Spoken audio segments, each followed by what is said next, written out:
Tout le monde pense que jouer dans la CFL, c'est un rêve. La vérité, c'est beaucoup plus compliqué que ça. Je m'appelle Adrian Davis, ancien joueur de football professionnel et fondateur président de Athletic Academy, une organisation qui met en place des programmes pour aider les jeunes joueurs de football à atteindre leur plein potentiel et à être recrutés au niveau supérieur.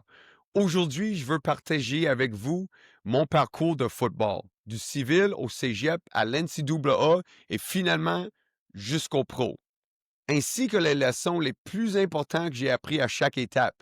J'ai pris des bonnes décisions et aussi des mauvaises, mais chaque décision que j'ai prise a eu un énorme impact sur ma carrière. Je veux vous transmettre sans filtre. Guys, je veux commencer avec un petit description de qu'est-ce de ma carrière, vraiment. J'ai commencé en civil jouant pour mon équipe du quartier à Greenfield Park, les Packers, une organisation qui existe toujours, qui fait des bonnes choses pour les jeunes. J'ai passé au Cégep Division 1 avec Vanier. Après que j'ai joué là, j'ai eu une bourse pour jouer à Marshall University, Division 1 à NCAA. J'étais pris en 2006, peut-être 2007, je ne m'en souviens plus, avec les Alouettes de Montréal. Je pense que j'étais le 28e choix dans le draft cette année. So, guys, quand je pense à ma carrière, première chose que je veux dire à tout le monde qui nous écoute, si vous avez des ambitions, suivez-les. J'essaie toujours de dire à tout le monde ou expliquer que je suis pas différent que personne d'autre. J'ai grandi dans un quartier juste comme le vôtre. J'avais des rêves, des ambitions juste comme les vôtres. Il n'y avait pas tout le monde qui croyait en moi. Il n'y avait pas tout le monde qui m'a appuyé. Il n'y avait pas tout le monde qui m'a encouragé. Il y avait du monde des haters, du monde qui peut-être ne pensait pas que j'étais capable de me rendre au plus haut niveau, mais je l'ai fait pareil. Moi et toi, on n'est pas différents. Tu as la même capacité. C'est sûr, on a certaines affaires qui peut-être vont affecter où on va terminer, mais tout le monde est capable de donner son 100% pour vraiment voir qu'est-ce que vous êtes capable de faire. Sur mon premier message, c'est juste de vous encourager, peu importe votre situation, où vous jouez, quelle région, quel niveau, quel whatever. Faites votre mieux et ils vont vous trouver. So, je veux vous donner des petites leçons, bref, de ma carrière à chaque étape. Je vais commencer en 1998 avec mon équipe civile à Greenfield Park. En 98, une saison énorme. C'était une meilleure saison de foot à date dans ma carrière. J'ai vraiment pris ça au sérieux. Il y a quelque chose, comme on dit en anglais, le light bulb qui a juste éclairé dans ma tête. Une idée que j'allais être leader sur mon équipe. J'allais aider mon équipe à gagner un championnat provincial et j'allais réussir à être le MVP de la Ligue. Honnêtement, je ne sais pas pourquoi soudainement ça rentrait dans ma tête, mais j'ai changé mes ambitions. J'avais des autres ambitions. Et j'ai réussi. On a gagné le championnat Division 1. Et then après, j'ai été sélectionné comme MVP défensif de la Ligue. Et ça, ce moment-là, ça a changé ma vie. Et je pense maintenant, ça fait plus que 25 ans que j'ai joué. Ce moment a défini vraiment le début de ma carrière. Sur la leçon que j'ai appris, que je veux partager avec vous, qu'est-ce que vous faites maintenant? Il est important. Prenez ça au sérieux ou le plus sérieux que vous pouvez. C'est sûr, c'est un jeu, c'est un game. On veut avoir du plaisir, on veut avoir du fun. Faites tout ce que tu peux faire pour être un joueur dominant. Si tu as du talent naturel, entraîne-toi, fais plus. Si peut-être tu manques un certain talent, fais tout ce que tu peux pour assurer que tu comprends la game, ton football IQ il est fort. Que si tu es un joueur dominant au niveau cadet, bantam, juvénile, midget, c'est là que ça commence. C'est là qu'ils commencent à checker c'est les big joueurs, les big time guys, big time players. Et les cégeps, quand ils commencent leur processus de recrutement, je vous garantis, ils commencent toujours avec la liste des All-Stars, le monde qui ont gagné des prix d'équipe, des prix de ligue. C'est qui les meilleurs joueurs sur chaque équipe, c'est là que ça commence. C'est sûr, il y a des autres étapes à franchir avant qu'on se fait recruter pour de vrai.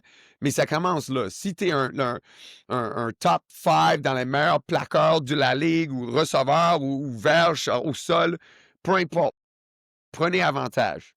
Prenez avantage de qu'est-ce que vous avez en avant de vous maintenant pour assurer que vous pouvez vous bien établir sur une bonne équipe qui va vous mettre sur le bon chemin pour continuer à développer, continuer à grandir, continuer à être un meilleur joueur de foot, et then, on espère éventuellement se rendre au plus haut niveau. Ça, c'est leçon numéro 1. Leçon numéro 2, c'était quand j'étais à Vanier. Aller trop en détail, que on va faire un autre petit discours sur ça, plus détaillé avec mon chemin pour aller dans l'NCAA. Préparation, c'est le clé. Ça, c'est ce que j'ai appris. Fais tout ce que tu peux pour te mettre dans une position pour gagner. Ça veut dire pas juste tes entraînements. C'est sûr, il faut que tu fais tout ce que tu peux comme joueur de foot, mais aussi comme étudiant. Assure-toi que tu es prêt à aller à l'université, à cégep, whatever it is, peu importe c'est où. Le monde qui ont du trouble à l'école, toujours des red flags, c'est toujours du monde qu'on dit, hey, peut-être il n'est pas aussi sérieux qu'il pense. Peut-être il est bon, mais il va juste, après 1 an, il va pas être prêt. Sur moi, dans mon parcours pour aller à l'NCAA, j'ai eu beaucoup de défis. Beaucoup de défis. J'ai eu des changements dans mon game plan et je pensais d'aller une côté des affaires, ils ont changé, j'ai eu des blessures, il y a eu des changements. Mais quand le moment est arrivé où il y avait un bourse, un scholarship de disponible pour un joueur de ligne, et une école m'a appelé, j'avais ma film prêt, mon game tape, mon highlight prêt à aller. J'avais mes résultats SAT pour qualifier pour l'université américaine, qui était quand même un bon résultat que j'ai eu sur ce test-là. C'est sûr, j'avais mes résultats de combine où ça montrait que j'avais la capacité de performer à un haut niveau.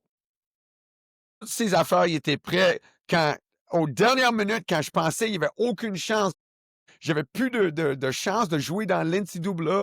La porte s'ouvre et j'étais capable de marcher de l'autre côté de la porte. Right? That door opened up, I was able to walk through it. Cause des petits détails. On prend soin des petits détails, gros détails, prend soin de eux-mêmes. Leçon numéro 2, prends soin de tes détails. Globalement, pas juste les petites affaires. C'est sûr, il faut être un bon joueur de foot. Ça prend tout. Ça prend tout pour arriver au prochain niveau. Quand j'ai rentré dans l'NCAA, hey, c'était une expérience incroyable. Une expérience inoubliable. C'est quelque chose que j'ai vraiment, vraiment aimé. J'ai joué le football Division 1 à Marshall University. On était un genre d'équipe mid-major, comme ils disent. C'est pas Power 5, mais on jouait chaque année contre des grosses équipes dans des grosses conférences. Ça m'a donné une visibilité incroyable et c'est ça qui m'a offert la chance d'être évalué par les Alouettes et éventuellement pris dans le repêchage.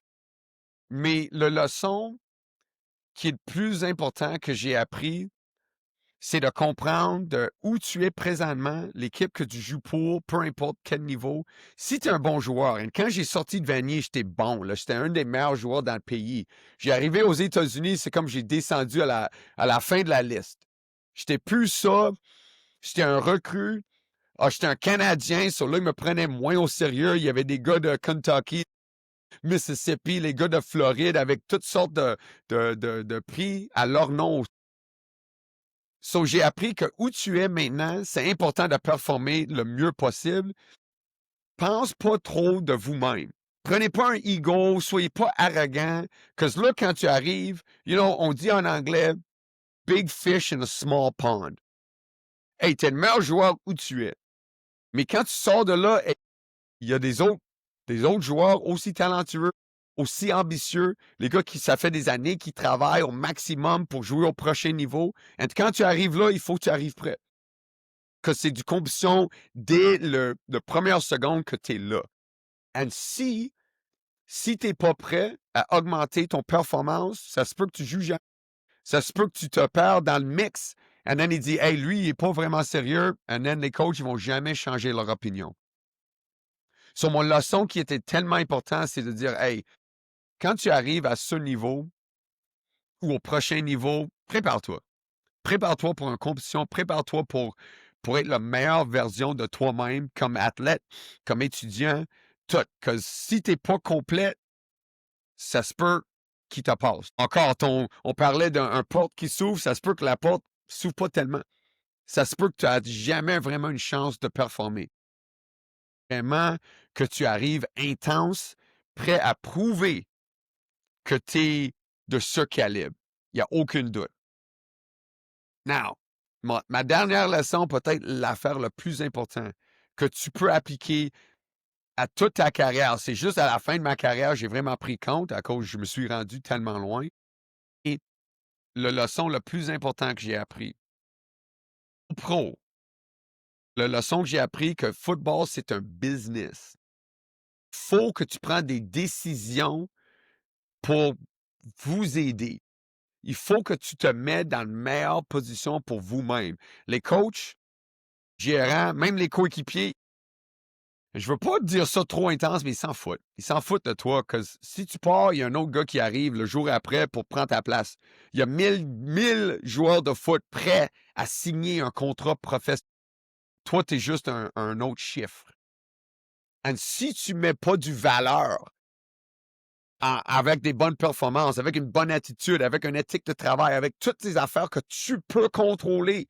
Il y a des affaires que tu ne peux pas contrôler, mais des affaires que tu peux contrôler. Si tu n'es pas prêt à donner son 100% pour ça, guys, c'est difficile.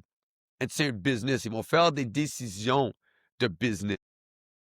So, si tu connais pas tes jeux, si tu es en retard, si tu fais des affaires que tu peux éviter, ça se peut que ça te coûte ton contrat. Et il faut comprendre quelque chose. Je veux que tu comprennes quelque chose. Les contrats dans le football professionnel ne sont pas garantis. Ça se peut qu'il y ait une portion garantie. Tu entends toujours des gros contrats, des gros vedettes NFL qui ont 60 millions garantis. Oui, 1% des joueurs qui jouent, ils ont ce type de contrat. Mais c'est pas tout le monde. Hey, il y a une équipe avec 60 joueurs, il y a 2 gars avec des contrats de même. Il y a des gars avec des contrats que, hey, si tu fais couper, tu en sors avec rien. Tu en sors avec rien. Ça, c'est important. C'est important que tu fais des bonnes décisions de business, que tu t'entoures avec du monde qui comprenne le business. C'est plus le genre de fraternité que tu joues au cégep, à l'NCAA, université. C'est comme un genre de brotherhood. Là. On est tous là pour l'équipe. Hey, quand tu viens au pro, c'est pas ça qui est important. Qu'est-ce qui est important, c'est que tu en sors avec le plus d'argent possible dans le temps que tu as disponible. Si tu es chanceux, moi j'ai joué 5 ans, j'ai eu une commotion immense, ça a changé ma vie. J'étais chanceux de jouer 5 ans. Mais il y a des gars qui jouent 1 an et demi, peut-être des gars qui font même pas, ils font un camp d'entraînement, ils sont coupés, ils n'ont même pas une chance. So, dans ma tête, c'est comme, hey, il faut que tu prends le plus d'argent possible dans le temps que tu as disponible. Parce qu'il y a un moment où ton corps est plus capable ou peut-être tu n'es pas assez bon ou je sais pas quoi. Il y a toutes sortes de facteurs qui jouent dans ça. Mais si tu peux contrôler, qu'est-ce que tu peux contrôler? Attitude, fort, certaines décisions que tu prends hors du terrain, je vous garantis, ça va aider à te mettre dans une position où tu peux négocier un contrat qui va vraiment être à votre bénéfice. C'est ça qui est important. Ça prend un peu d'expérience, mais je vous dis maintenant, c'est un aspect qui est tellement, tellement important. Guys, je voulais juste partager un peu mon parcours avec vous pour un peu m'introduire, pour que vous compreniez l'expérience que j'ai vécue. Je vous dis, chaque petit tip que je vous ai donné aujourd'hui, j'ai des détails. Je peux faire un petit discours sur chaque élément. Je suis pas mal sûr que c'est ça qu'on va vous offrir dans les semaines qui viennent. Mais si vous êtes dans une situation où vous voulez jouer au prochain niveau, soit au cégep, soit universitaire, soit professionnel, c'est ici qu'on va vous donner des vrais tips, vrais conseils, sans filtre. C'est ça qui est important. Je travaille pour moi-même. Je suis ici pour vous aider. So, si ça vous intéresse, abonnez-vous. Mettez en commentaire qu'est-ce qu'on peut vous aider avec. Aidez-nous à vous aider. On est ici pour vous et on va vous donner notre 100%. Guys, merci beaucoup pour votre temps. On va se revoir dans pas long.